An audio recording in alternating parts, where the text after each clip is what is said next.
IPL में कल एक रोमांचक मुकाबला हुआ जिसमें चेन्नई सुपर किंग्स ने 2 विकेट्स। आज एक बहुत अच्छा दिन है, शुभ दिन है जब मैं अपने परिवार के साथ चार धामों में से एक धाम श्री बद्री विशाल के दर्शन के लिए जा रही हूँ। दिल्ली से ये टूर शुरू करेंगे, ये यात्रा शुरू करेंगे और ऋषिकेश, हरिद्वार होते हुए, देवप्रयाग होते हुए हम बद्रीनाथ जाएंगे। एक दिन का हम स्टे करेंगे ऋषिकेश में, उसके बाद हम सीधे बद्रीनाथ धाम जाएंगे, वहाँ उनके दर्शन करेंगे। और आप इस वीडियो में आखिर तक बने रहिएगा, मेरे साथ आप भी श्री बद्री विशाल के दर्शन कीजिएगा।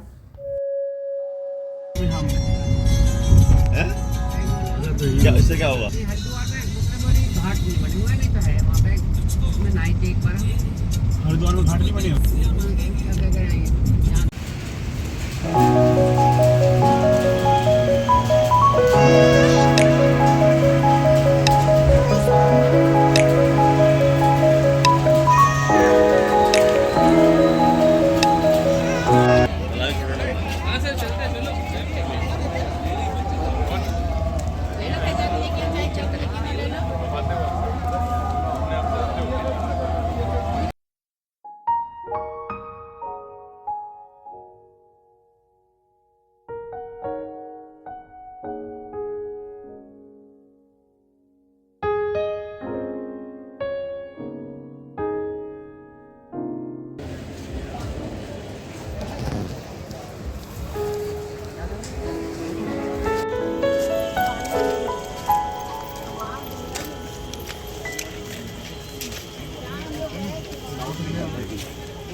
हरी देवी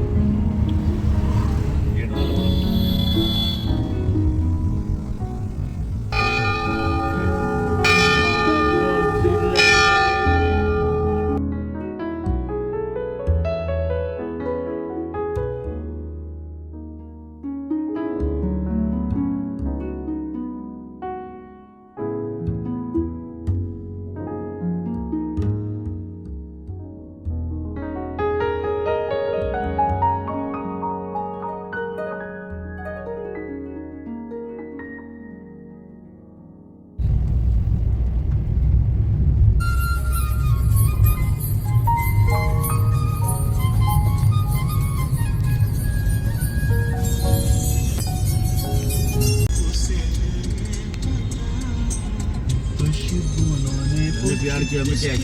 और रास्ते के ये नज़ारे आपको इतने खूबसूरत लगेंगे कि आपका मन करेगा आप यहीं रुक जाइए और इसका आनंद लीजिए।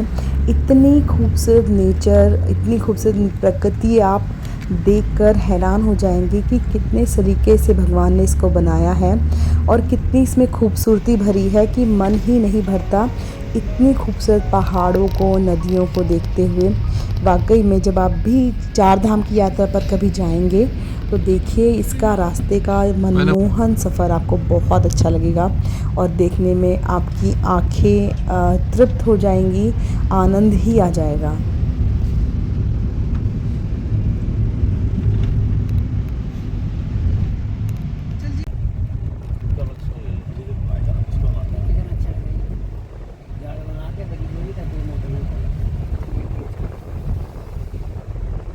सरकार की तरफ से भी बहुत अच्छे इंतज़ाम किए गए हैं। जगह जगह पर आपको काम होता नज़र आएगा। पहाड़ों पर आप देखेंगे कि यहाँ पर नेट अच्छे से लगा दिया गया है ताकि पत्थर नहीं खिसकें, और काफ़ी सावधानी बरती गई है कि यात्रा में कोई परेशानी ना हो।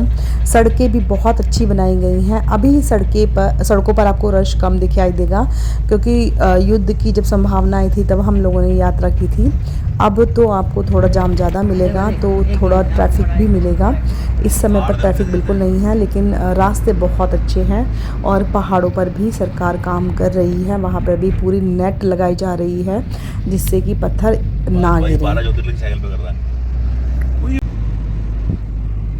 पानी गिरता है जहाँ जहाँ वो सफेद होता है। बर्फ है, बर्फ है, बर्फ है, ये बर्फ है, ये दिख रही है, बर्फ दिख रही है, बर्फ दिख रही है। और ऋषिकेश से सुबह 5:30 निकलने के बाद अब हम यहाँ पर लगभग 4 साढ़े 4 बजे आ गए हैं, क्योंकि हमें ट्रैफिक कम मिला तो हम थोड़ा सा जल्दी आ गए हैं। तो अब यहाँ पर हम गाड़ी अपनी पार्किंग में लगा रहे हैं और उसके बाद यहीं से हम बद्री विशाल के दर्शन करने जाएंगे। ये फ्री पार्किंग है, यहाँ पर गाड़ी लगी आप देख सकते हैं। जब इस समय रश बहुत कम है, अदरवाइज़ यहाँ पर गाड़ियाँ भी पार्क होना मुश्किल हो जाती हैं।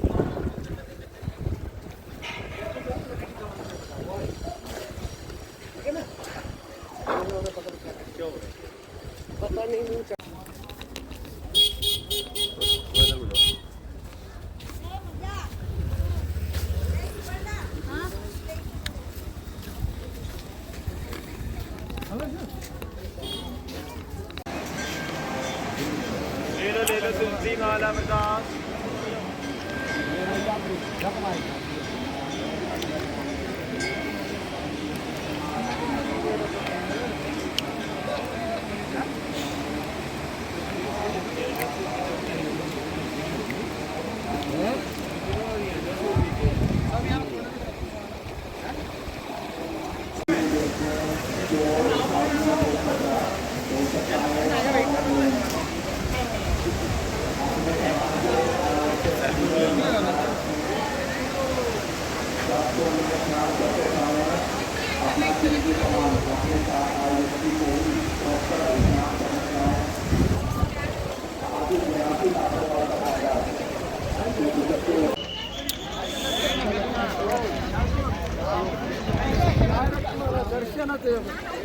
रामकृष्णारी या काका करून हिसाबान आता डायरेक्ट आता मंदिरापाशी बद्रीनाथच्या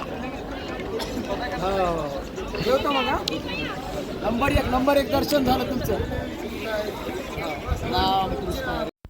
और नेक्स्ट मॉर्निंग देखिए पहाड़ कितने सुंदर लग रहे हैं, इन पर स्नोफॉल हुआ है और ये सूरज के साथ चमकता हुआ पहाड़ कितना खूबसूरत लग रहा है।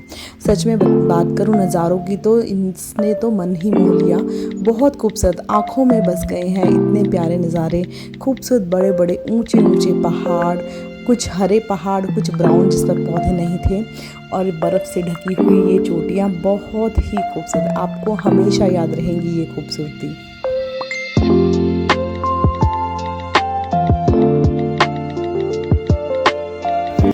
बद्री विशाल के बहुत खूबसूरत दर्शन करने के बाद अगली सुबह हम जा रहे हैं माना विलेज। ये भारत का पहला गांव है चाइना की साइड से। बहुत ही छोटा सा घूमने के लायक प्यारा सा गांव है माना विलेज।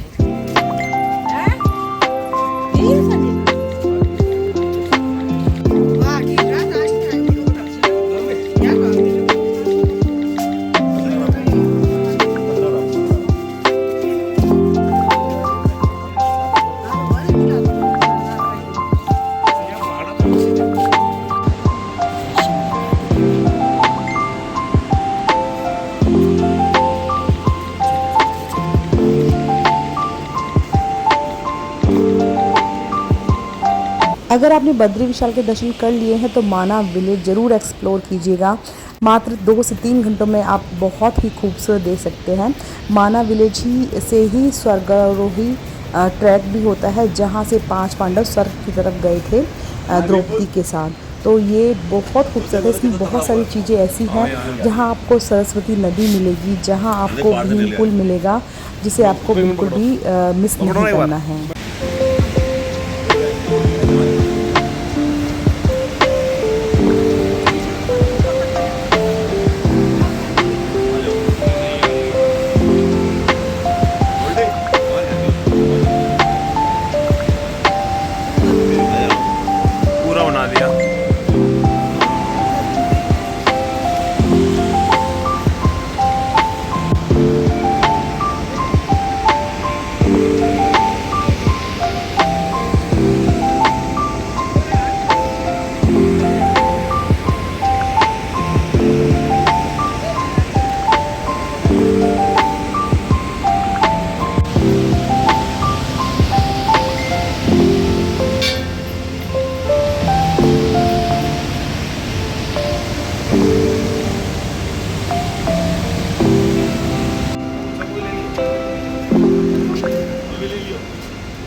और यही वो है रास्ता जहाँ से स्वर्गारोहण ट्रैक स्टार्ट होता है। लगभग 4 से 5 दिन का ट्रैक है, काफ़ी मुश्किल है।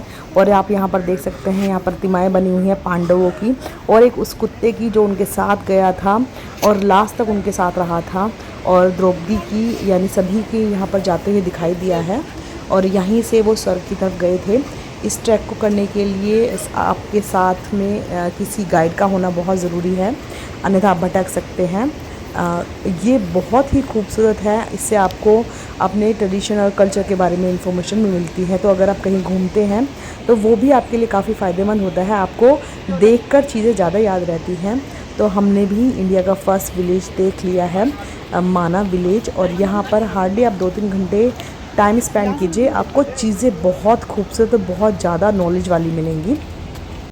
यहाँ पर कुछ मंदिर भी हैं, जैसे गणेश जी का मंदिर है, व्यास जी की गुफा है। आप जानते ही होंगे कि व्यास जी ने महाभारत की रचना की थी, लेकिन महाभारत उन्होंने सिर्फ बोला था, उसको लिखा गणपति जी ने था, गणेश जी ने लिखा था। तो अगर कोई पूछेगा कि महाभारत किसने लिखा है, तो उसके लिए गणेश जी का नाम आता है, और महाभारत के रचयिता कौन है, उसके लिए वेद व्यास जी का नाम आता है। यहाँ खूबसूरत 2-3 मंदिर भी हैं जिसे आप विज़िट कर सकते हैं। नज़ारे बहुत खूबसूरत हैं, एक बार ज़रूर आइएगा और इन नज़ारों को आँखों से देखने पर आपको बहुत खूबसूरती महसूस होगी।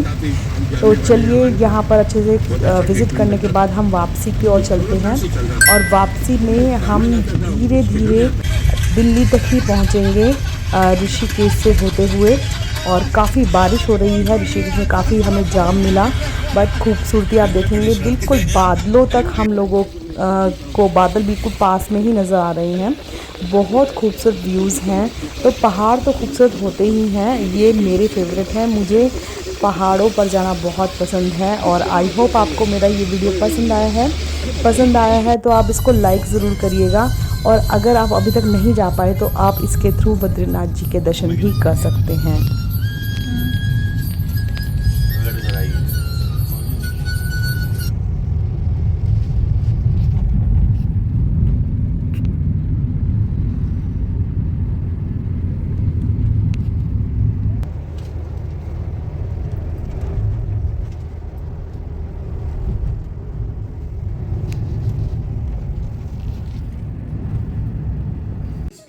nice to meet you, tigers. Ari rescued two of the big cats.